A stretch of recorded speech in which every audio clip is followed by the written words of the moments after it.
Hello, and welcome to episode 80 of Bodied, the Cloud9 Fancast. Tonight, we'll discuss CSGO's performance at Dreamhack Marseille, a Battle Royale update for those that are curious, Rocket League's RLCS playoff performance, and some more things.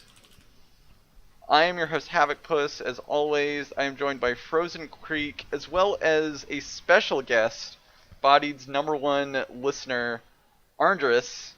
Thank you so much for joining, everyone. Yeah, Hello. so hi Arndorus, it's great to have you here. First off, I just want to point out for all of you other sports ball fans out there who might be a fan of Liverpool. Shout out to my boys with the 5-2 victory this week and the Champions League semifinals. But let's go back on topic. Arndorus, I know you've been around a while, but some of our listeners might not be quite familiar with your shit posting and such. So can you tell us a little bit about yourself? Okay, so yeah, I mean, I guess spamming frog emotes kind of counts as shitposting, but yeah, I've I think I'm almost on 2 years of being in the r/Cloud9 Discord, and like just recently, or I wouldn't say recently, but like for a while, I've been following the podcast, and I've kind of done what I can to like come in and listen all the time, and I've been talking to Havokpus a lot, and I mean I just really like talking about this kind of stuff. I'm really passionate in the team, and so I figured it'd be pretty awesome to come on here and, have a crack at it. So, yeah, that's me. I also post a lot of Pepe emotes in the chat. It's my specialty. Yeah, so just one quick question. I don't think we've had a new face on the show in a while. Normally it's one of Pie Magic Man, Trey, or Dr. Manhattan. So the last question I have for you is what's your favorite Cloud9 moment, whether it's in-game, out of game, CSGO, LoL? Do you have a specific moment you can point to that might be your favorite as a Cloud9 fan? I mean, as a fan who came in through CSGO, I have to go with Cloud9's major winning game against FaZe. I still remember sitting in my dining room, watching on my crappy Chromebook, looking at all the action, and my heart was pounding so much, and it was such an intense game, and it was just, like, that win was the culmination of basically my whole entire C9 experience up to that point, and it was just it was incredible to finally watch them lift up that trophy and DC EU for the first time, and I think it's been like 4 or 5 years. So yeah, it's definitely my favorite moment. Yes, it was definitely magical. It was certainly a favorite moment of mine as well. And speaking of CSGO, let's jump right into it. Cloud9 participated in Dreamhack Marseille over the weekend. In the group stage, they actually had a pretty exciting crack at it. They played against G2 first, and they were actually down quite a bit, but were able to make a pretty miracle comeback and defeat the Frenchmen 22-20.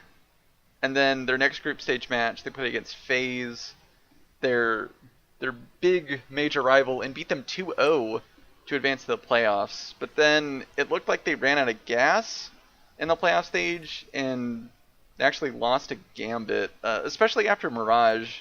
They went 18-22 in the final for Mirage, and that was like a pretty big comeback that they had to run. So it was pretty crazy. Yeah, it was and I mean, if I kind of want to like go into this, if that's fine.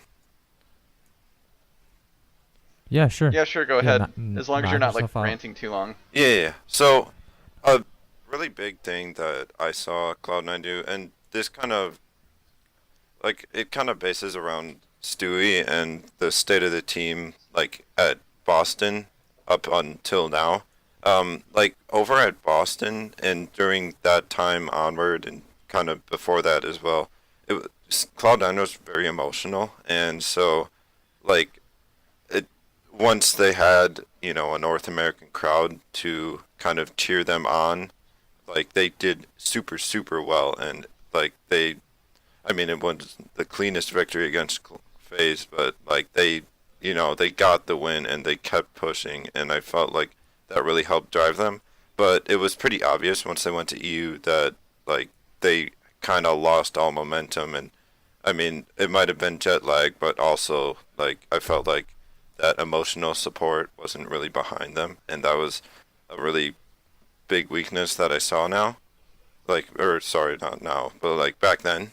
And now, watching them at Mars, is it Marseille? Yeah, Marseille, against like G2 and all of the other teams. I think G2, they were just tired, like they had just arrived in France, and it wasn't a very clean victory. But I like after that, the FaZe game was close, but like Cloud9, despite being an foreign crowd, managed to keep their composure and keep their momentum, which I feel like if they still had such an emotionally impacted team, I feel like we would have just crumbled, like versus Gambit. Even though we lost that first map, we made a pretty big comeback, and I feel like now with FNS on the lineup and all of that, there's a lot of like structure that allows them to kind of work as a team, and they don't have to rely on emotions and individual play.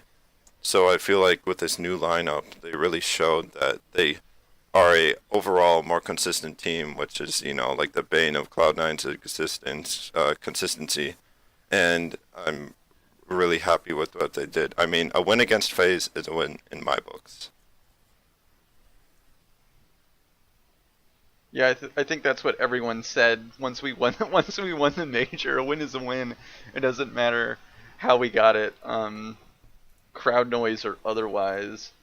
I guess moving on to Gambit a little bit more, it was kind of unfortunate. I do think seeing FNS in the lineup, he actually played really well in Marseille, and I think it's just the team is still trying to get used to the new structure. I mean, he hasn't even been in the lineup for I think a full month, if maybe a little bit over a month. So, they got out of the groups. I think with any roster change going into a big LAN event, your first goal is to just get out of groups and try your best at quarterfinals and then move on from there. And they've already accomplished goal 1. So now it's win quarterfinals at the next LAN, which is IEM Sydney in May. Yep, May 1st to 6th.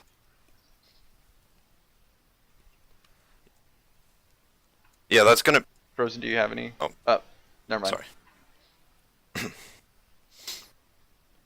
Sydney's gonna be kind of interesting because we're in the same group as FaZe again, and assuming that we don't fall to some random Australian team, and I think maybe another one or a lower level team, like we might have to face them again to move on out of groups. So I think it'll be interesting to see how that goes down.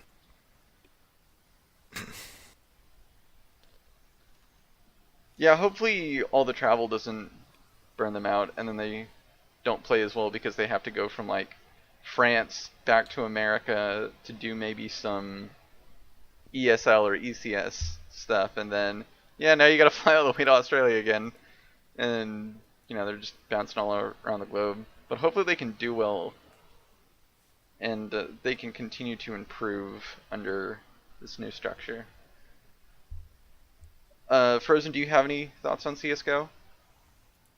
Nah, I think you guys covered most of my thoughts. I mostly agree with the fact that a Gambit was definitely unideal, but overall we did have some good performances.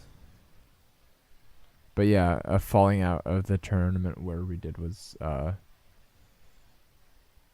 not what we were hoping for, but I think the result itself with the new roster is maybe not underwhelming, but it's probably the borderline between all right, it's whatever, and underwhelming, just because it's the team we lost to wasn't someone that we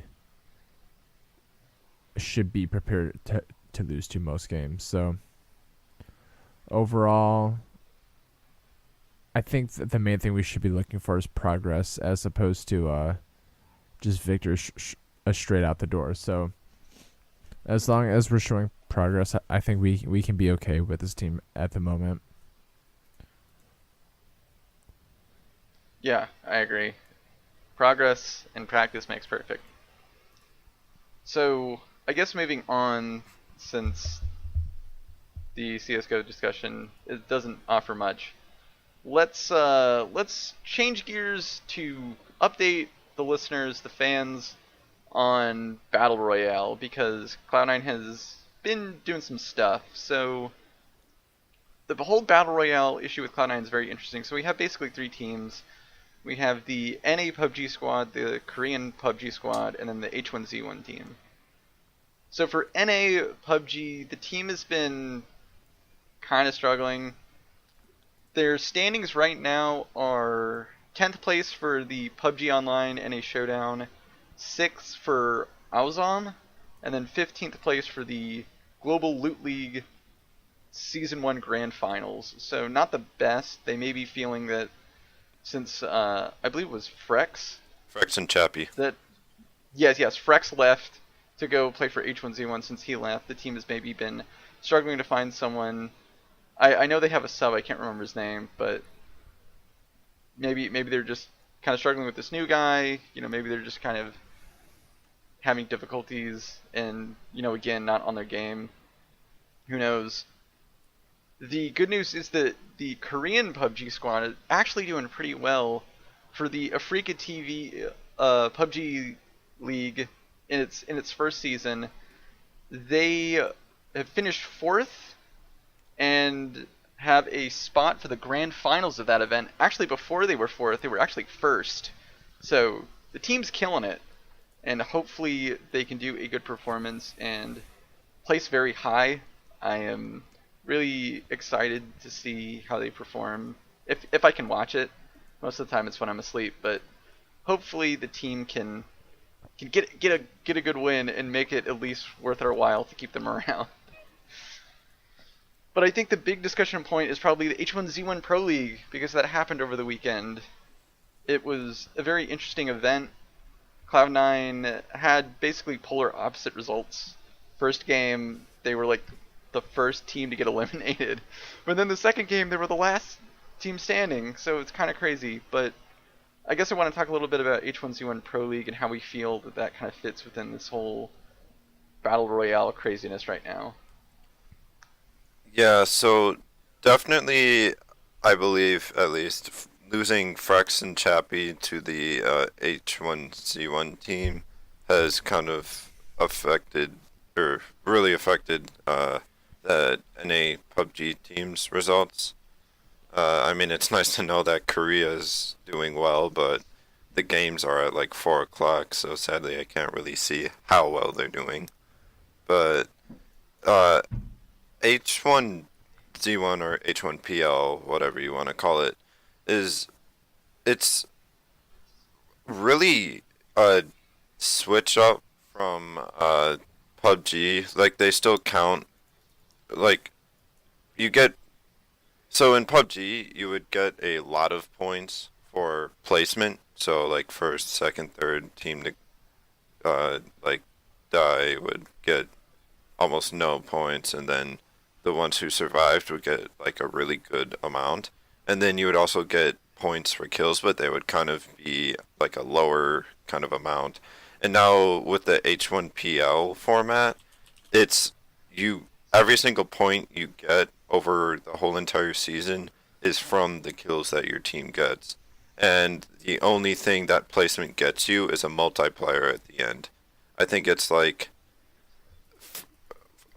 11 to I can't remember the like placement ranges, but I think it's like 11 to 6th or so is times 1. So like the first 4 teams that go out don't even get any points from that. Um, and then it's like 5 to 2. 5th to 2nd place gets 1.5, and then the winner gets 2. So that's a really big change from PUBG. I don't know if it'll be a problem for the PUBG players to kind of get used to the new format. I The first game was pretty unfortunate because of this circle kind of like it uh ended up kind of, it was like over a lake, and it was really hard for teams to find a good spot. And so like there was a lot of fighting, and Cloud9 just managed to kind of get targeted by a lot of players and got put into an unfortunate situation. But in the second game, they totally changed it around. They weren't as aggressive as they might need to be to get like a good placement, but they definitely showed that they have promise, and it was a good morale boost for the team.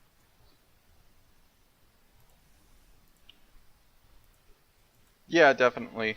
I do kind of like the format, just because that PUBG is kind of boring because everyone just kind of sits in one spot and then waits for the circle to get really close and then fight.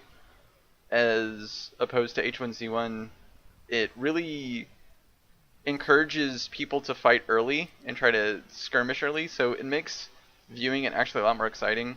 I also like that they have the in-game uniforms. If anyone's ever watched it, all the players have like their own special sort of like helmets, and they have like the hoodies and stuff, and parachutes, all with the team's logo. So it's like easy, like super easy to like follow the team and where they are. So I think the H1Z1 Pro League, in my opinion, has moved up in terms of how they are making this an esport and actually like showcasing it.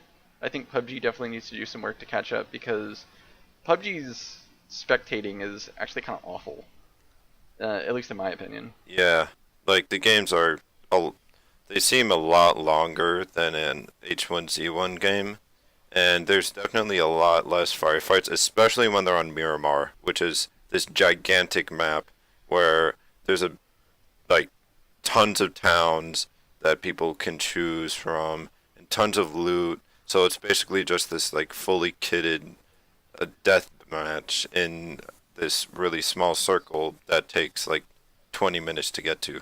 I think H1Z1 teams, like right now, I wouldn't say they're incredibly aggressive. Like there's still a, I'd say, a grace period for now, but I think like they might be trying to contest towns and stuff as the game evolves, and I think it definitely has a lot of promise to be really really fun to watch. And I I just really like the way that it's set up. One thing they really need to work on though is in the stream, like the audio keeps cutting at random points. I'm not sure why, but it just really ticks me off because I'm trying to listen to an interview or a shot call, or like the people in the booth are talking about the game, and I like they're talking about something, and all of a sudden it just cuts out. So there definitely are edges that need to be kind of curved out, but I think for now, like it's definitely very very promising. Yeah, for sure. And I like how, they have like an actual venue in Vegas. It's not like an online thing. If for those that haven't watched it or curious, it's an arena. There's like this whole ring of like PCs. There's like a small live crowd that can watch. It's actually a pretty sweet setup, and I actually really enjoy it. So hopefully, they're actually about to play now. So hopefully the team can pull out a couple wins. But Frozen, I'm guessing you don't have an opinion on H1Z1. No, I didn't get a chance to watch it this weekend, so unfortunately, H1Z1 is not currently on my radar. So I'm glad you guys were able to chat about it a little bit. It's free For to my play. sake. You hear that, H1Z1 League? You gotta step it up so you can get on Frozen's radar. He doesn't think you're worthy. That's not what I said. I just have a lot going on in my life. And H1Z1 is not the priority of esports that I'm able to watch at the moment. Actually, well, maybe if we antagonize them enough, it can be. You gotta poke the bear, Frozen. I actually know nothing about H1Z1, so I couldn't even tell you what the game's about. So it probably is time for me to watch a little bit so I can learn. It's basically PUBG, but not PUBG. That's all you need to know. Yeah, I assume it's better than Fortnite, right? Yes. That's maybe not hard. I mean, that's totally opinion based, but it's fact like based. it's a pretty unique game. Like compared to PUBG, I'd say the big differences are there aren't really scopes like that are widely used. It's usually just the crosshairs, if not totally the crosshairs, and then there's also like this little crafting mechanic. It's a bit different of a game. Like you can't just find Kevlar sitting everywhere, but like you can craft it, and I think you have to watch it to really understand. Yeah, and I'm totally down. A US site was free, right? Yes, the game is free, so you can just download it and then play to your leisure. All right, yeah, because I'm gonna be at a LAN party this weekend, so maybe I can convince my friends to try it out. Oh, okay, cool. Well, I think we've overstayed our welcome on all things Battle Royale, so let's switch gears, pun intended, to Rocket League. They participated in the RLCS Season 5 North American Regional Playoffs. That's a mouthful. And they actually did pretty well in quarterfinals. They crushed Ghost Gaming. You know, didn't even break a sweat. Everyone was looking good. Semifinals, they got rolled by G2. I'm talking just absolutely crushed 0-4. It was difficult to watch. But the team did bounce back. They played against Evil Geniuses and won 4-2. You know, the team didn't even sweat that loss. And they finished third, so they got a pretty nice, I guess, third place prize. They also secured themselves a spot at the RLCS final land event. So they'll be going up against teams from North America and Europe to try to get that big prize. And I think their first game's against Vitality. So it should be interesting. I think all in all, Rocket League looks pretty good. I mean, they were a little rusty when they started the season, but after that, most of the time they were pretty much crushing all the other teams, despite maybe like a couple of exceptions. So I'm overall fairly pleased with the results. Yeah, me too. I haven't been able to watch as much as I would have hoped, but the results are extremely promising. The age of the squad is still on our side, so as long as Rocket League's a thing, I really like our chances to be one of the top squads in North America, if not the world. And I think that they have continued to show that they are one of the best, unless they're playing G2. Yeah. I'm sorry, go ahead. Yeah, like G2's been kind of the really like big titan of Rocket League for like a long time, so I'm not too down about that loss. I watched a little bit of the game. That game, yeah, definitely was hard to watch, but like Cloud9 still has a long way to like develop and continue to get better, and it's like it's just trying to get up to that G2 level, and we can definitely do that because G2 is a very good team, and I think we can be that too. There's just like a few crinkles that need to be smoothed out, and I think we could really like contest for number one. I'm really excited. I want to watch a lot more. Yeah, I think that one of their problems is maybe just they're a bit too emotional of a team, I guess. Sometimes I've seen them make like there were a couple of instances where like they just keep shooting at the goal, and it just there was one instance in particular where they hit almost like all around the goal in like rapid succession, but just didn't get the damn ball into the hole. And it was just like, come on, guys. It's, you should, these are some free shots. You can't be missing these free shots. And I think, maybe, I don't know, maybe they're just, uh, maybe they get so wrapped up in it that sometimes they can't calm down and they get frustrated. I don't know. It does seem like kind of a frustrating game to play, and when you just can, miss shots after a while, it does seem hard to get the ball under control. But I think other than that, some of the issues that I noticed when they were playing at the World Championship, they maybe fine-tuned. Like, their defense looked better. I remember last year, at the end of the year when they were doing like the World Championships, their defense was pretty poor. Like, they would just leave the goal open so much and just mistime a lot of stuff. But they looked a lot better than so I have high hopes for the Rocket League squad. Yeah, they used to miss a lot of like the like flying lobs coming towards the goal and stuff, and they would kind of like be a couple of feet off the ball when they're trying to get up to contest it. But like they've been playing a lot cleaner, and I think the cleaner they get, the better they'll play against these kinds of teams. Because it's like what you were talking about, how many shots they had at that dang goal.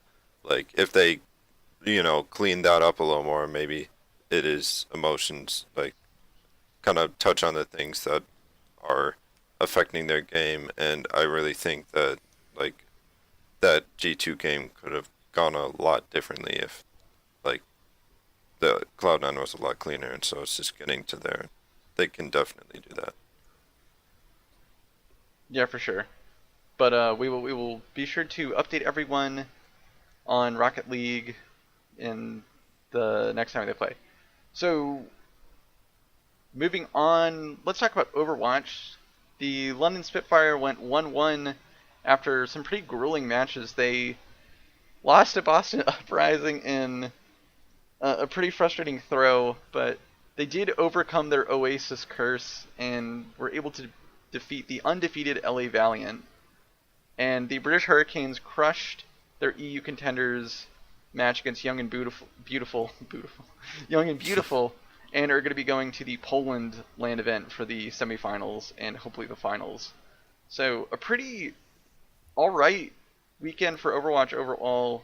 I am frustrated with the London Spitfire as always because they can just do so much better than what we get, and it just frustrates me so much. Makes me angry. Uh-oh, not an angry Havokpus. Yeah, I really hope that they play Bedosin and Closer. Sorry. Yeah, that was who they played against, Valiant, right? Yeah, Closer was the one that did really well. Yeah, like Closer has been insane. He like unless the DPS just totally folded over and the tanks didn't really do their job that well, like he would go with all. I think he had like one or two deaths in the whole entire first half of the game. Like Yeah, he only had 2 deaths in the first half of Valiant match, I believe. and it's like because every single time I watch Nuss, and I kind of talked to Havoc about this before, like I always I always feel like Nuss gets picked out all the time, and it really like hurts the team when you don't have those heals there because the enemy keeps taking down your healer, and having someone who stays in to do their job for the healing, like it really helps the team. And so I really hope that they keep fielding them because that first Boston Uprising game was something to forget.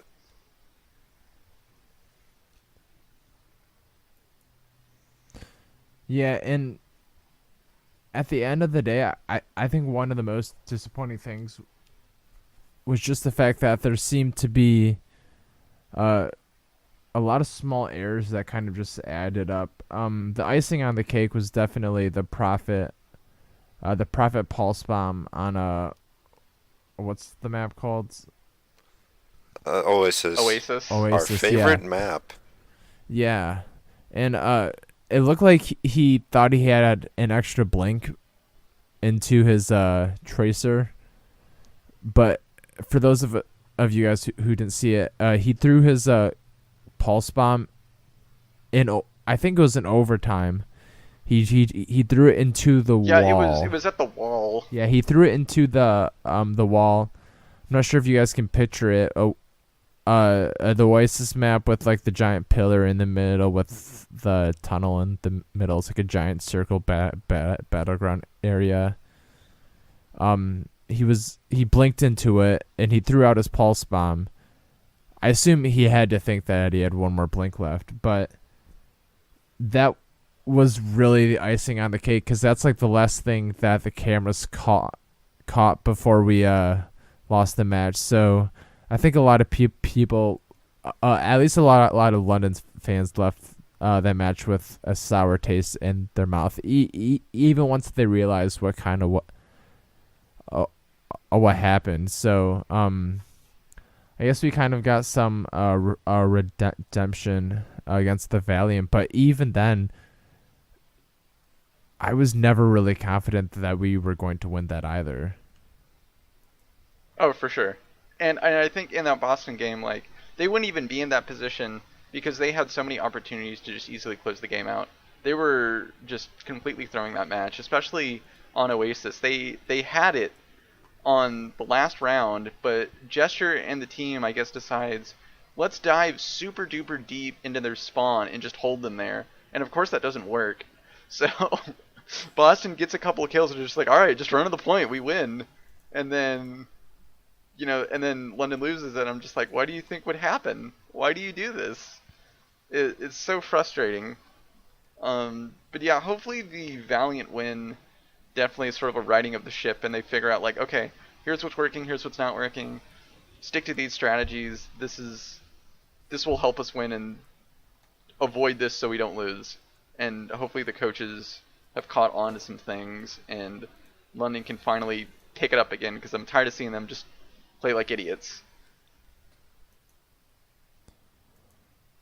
Yeah, I think that's about it for London specifically. Do you want to plug the Hurricane really quick? Yeah, oh yeah, sure. I watched the game, and yeah, they have really talented DPS. The team works together really well. They've had like history in the past, and they just played a really clean game. And Young and Beautiful had no chance. Like it was fun to watch. Yeah, it was pretty much a slaughter. Young and Beautiful stood no chance, especially when the Hurricanes pulled out the quad tank comp. It was basically just like like putting a lock through a wood chipper or something. It looked like a something that would like violate the Geneva Convention in terms of just how like unfair it looked and just how one-sided it looked. But yeah, good for them. Congrats on the win. I look forward to seeing them in the later stages of the playoffs and hope they can pull it all together on LAN. But moving on to our final, well, not final topic, but I guess our final big topic. There is something called the Discord Community Championship Series, or DCCS for short. What is it, you might ask? Well, it is basically a fan-driven LCS league that is held between the various Discord communities of the NALCS teams between the time of like the NALCS finals and MSI. And this all came about because one of the mods for, I believe it's the Echo Fox server, they got really tired of not having a lot to do in the off season. The discussions always wind down, there's not as much activity, no one's really getting involved in their community, so they thought, why not pull all of the other team communities together and just have a fun, community-driven LCS basically. And it operates all the same as an LCS would. They have casters, they have graphics, they have coaches. The players all got their roles because they tried out. They practice every week, at least I hope they would practice every week. And it all operates just like any other LCS weekend would. And it's great just because it's by the fans, it's for the fans, and it's bringing everyone together to get them more involved in their community, especially in times when there isn't a lot to really be active. And I'm very passionate about it because it's a super cool idea, and I wrote an article about it, so everyone should watch it. Yes. At the Game House, look up Mason Jenkins. He's a really good writer.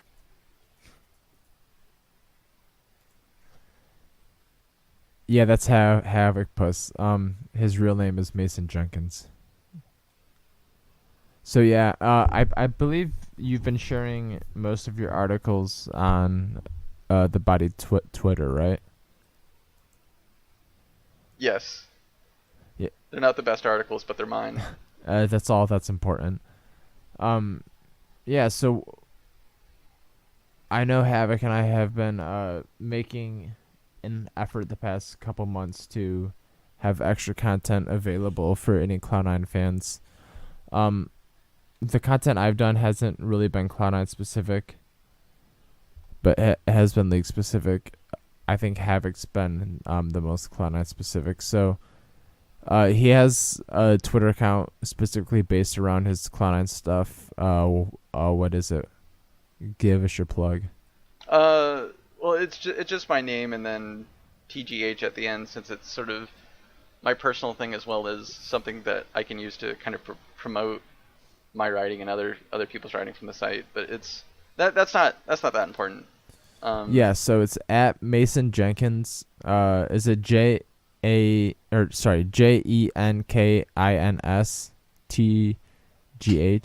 Mason Jenkins TGH? All right. Yeah, so if you're looking for more content that's Cloud9 related, he's got a bunch of it on that Twitter account. So stay up to date on everything Cloud9. While we're rounding down the podcast, do you guys have anything else to add? Based on what we've talked about so far. If not, I'll carry it on. I wanted to talk about the DCCS thing a little bit more. Oh, sorry, I interrupted you. Fill in. You gotta stop topic frozen. I have a lot of topics. Yeah, just to kind of talk about specifically how Cloud9's team has been doing, or I guess our team's been doing. The team has done a 2-0 week. They beat FlyQuest and Golden Guardians. I believe the Golden Guardians match was actually pretty easy. So, good on us. Our fans are better than their fans. And definitely tune in. You can check them out on Twitter. That way you can get updates on when the games are, who's winning, all that kind of good stuff. It's a super fun event. And if enough buzz gets about it and enough viewership gets out, they'll definitely do it again in the next off-season. So, if you think it's super cool, if you really want to support sort of a fan-driven type thing, definitely check it out because it's super great. Yeah, I second that plug. I actually didn't realize it was going on, so I'm gonna look out for it this weekend. I thought I saw one of your tweets out today from the Bodied account, so I didn't get a chance to read the whole tweet, but I'll make sure to check out DCCS this weekend. Do you guys have anything else to add before I jump to the final topic? I don't have anything. Well, just a little more on the team, just to get people interested. I think C9 and CLG are the only ones who went 2-0, if I recall correctly, and I believe we're playing them this weekend, if I also recall correctly, so you don't want to miss that. Yeah, we're literally going to poop on them, so yeah, let's move on to the final topic. Just this week, I believe it was either yesterday, meaning Tuesday, or Monday, Golden Guardians GGS High announced that he was retiring from the LCS part, 2 or 3? And I know we've given a shout out to him every other time he stepped down, at least while this podcast has been around, but I feel like this is probably the last time that we are gonna see High up on the LCS stage as a player. So for me, he was one of the players that actually really got me into the LCS scene. I came just to watch an LCS final back in season 5, and the main play that really got me into LCS was the 5-man Sejuani ultimate by Medios, but the first player I really fell in love with was High. So for me, it's kind of a sentimental kind of feeling, just because he's a Mission State, not graduate, but he's from Mission State. He's from Michigan, just like me. He's not really from the same area, but like that kind of connection kind of brought me into the LCS scene as a whole. And I mean, now I'm here. Now look what I'm doing. I'm 80 episodes into a podcast, a lot based just off of him being a professional, and he's brought in so much to the Cloud9 organization and to LCS from a North American perspective. But not only that, like, he is probably one of the first NA members and players ever to go into a worldwide Hall of Fame from a League of Legends perspective. At least in my mind, he's arguably the best shot caller and motivational player that LCS has ever seen. So I wanted to take a second to say a little bit about how I felt about High. So if there's anything that you guys wanted to add, you guys are free to add. You guys can add on to what I said or take it in a completely different direction also. I guess he does deserve a lot of praise because he has been around and involved in the scene for a pretty long time, as well as, him just probably setting up for how Cloud9 operates, maybe even today. I'm not sure, but he probably created, I guess, my best memory of Cloud9, and what got me interested in the team was that Miracle Gauntlet run where they were just reverse sweeping after reverse sweeping, and eventually they were able to go to Worlds, and it was a pretty crazy time, and I think that'll always be a fond memory for a lot of people. So hopefully he will enjoy his retirement this time for good, unless he gets like a robot arm or something and starts being like a cyborg player. But yeah. Yeah, I mean, I can't really talk a lot about history. I think I jumped on the last split that he had with Cloud9. But I respect him a lot because I feel like because back in season 3, 2013, he was part of the team that actually managed to lead Cloud9 to win. I think it was spring and fall split of season 3, and because Cloud9 was still a newish org at that point. I think they had only been in there for like a season, and it seemed to be all TSM, but Cloud9 came out of, I think it was, maybe Team Quant, I can't remember, but I feel like he really made like kind of a name for them. I will say that we've kind of, devolved into like a meme team that makes finals sometimes, but I attribute a lot of Cloud9's legacy to him, and I respect him for his history in the game. And it's sad to see him go, but the other part of me is thinking, I mean, it's about time. But yeah, he's definitely been an amazing player, and his legacy is definitely something to be remembered. Yeah, and if you're kind of more of a new Cloud9 fan, maybe you didn't see him back in his peak, but what he kind of reminds me of is like a Magic Johnson kind of player from the NBA, Los Angeles Lakers, former Michigan State superstar also, or someone like maybe Barry Sanders, who might not have always had like the best shot at winning a championship or something, but he was always the most creative player out there doing whatever it took to execute and win games. And back to what Havoc was talking about, the gauntlet run. That was one of like the most miraculous things, like including the Amumu picks and the jungle when High came back 3 weeks in or something like that. The winning Shyvana picks, the Diana mid picks. I mean, I could go on about that gauntlet run, but I think the joy that High has brought Cloud9 fans is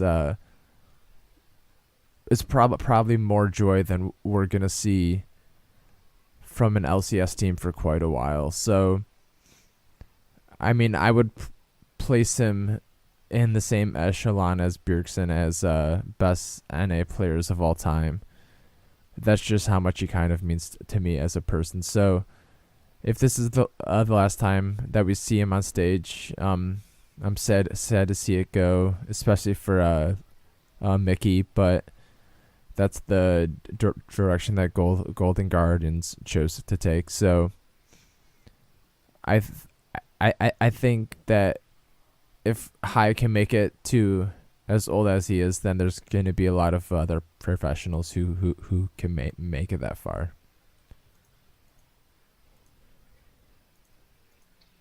Yeah, for sure.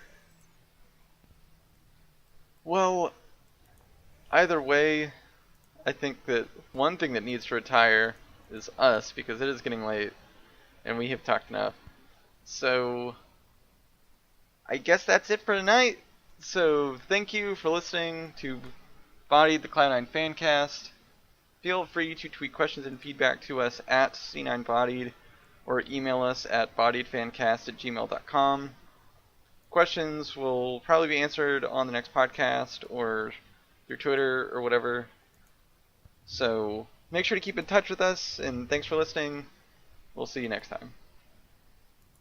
Yeah, thank you, Arndorus, for being here. Thanks, Ian /that trombone /that tromboner guy for adding the audio each week. So that's about it. Bye, guys. Yeah, thanks for letting me come on. I really had a good time. I love talking about this stuff, so thank you guys so much for allowing me the opportunity to kind of discuss this with you guys. Yeah, for sure. Yeah, no problem. Thank you. All right. Bye, guys. Later. Goodbye. Bye.